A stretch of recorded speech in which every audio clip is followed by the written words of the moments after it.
ദൈവമേ എന്നെ കൊണ്ട് പറ്റത്തില്ല, എന്നെ കൊണ്ട് കഴിയത്തില്ല, ഞാൻ ബാലനല്ലോ, എനിക്ക് വേണ്ടുവണ്ണം സംസാരിപ്പാൻ എന്ത് ചെയ്യത്തില്ല, അറിയത്തില്ല.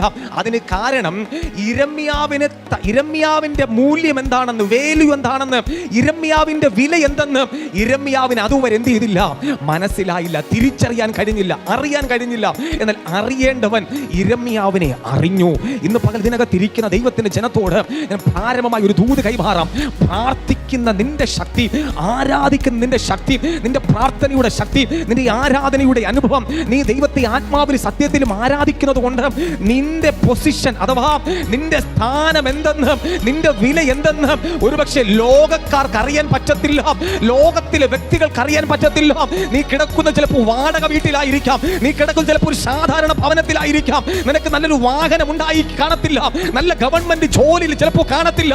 പക്ഷെ പ്രാർത്ഥിക്കുവാൻ ഒരു നിയോഗവും ആമേൻ ദൈവത്തെ ആരാധിപ്പാൻ ഒരു മനസ്സും ദൈവശക്തി നിന്റെ മേൽ ഉണ്ടെങ്കിൽ നീ വ്യത്യസ്തനാണ്. ലോകത്തിലുള്ള വ്യക്തിയെ പോലെയല്ല നീ. നിന്റെ മേൽ ഒരു പ്രത്യേക ദൗത്യം ദൈവത്തിന് ചെയ്തെടുപ്പാൻ ഉണ്ടെന്ന് ഇന്ന് പകൽ തിരിച്ചറിയുന്ന ദൈവത്തിന്റെ ജനം ആത്മാവിൽ കർത്താവിനെ സ്തുതിപ്പാൻ ഇടയാകട്ടെ.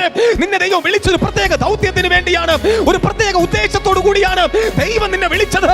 ആമേൻ. ആ ദൗത്യത്തിന് വേണ്ടി നിന്നെ പുറത്തു കൊണ്ടുവരുന്ന ദൈവം ഇരമ്യാവിന് ആലോചന കൊടുത്ത് ശക്തി പകർന്ന് അഭിഷേകം പകർന്ന് അവരെ പുറത്തു കൊണ്ടുവന്ന ദൈവം ഇന്ന് പകൽ ഇതിനകത്തിരിക്കുന്ന ആരെയോ ദൈവത്തിന് പുറത്തു കൊണ്ടുവരുവാൻ പദ്ധതി ഉണ്ടെന്ന് പരിശുദ്ധാത്മാവ് ദൂത് കൈമാറുകയാണ്.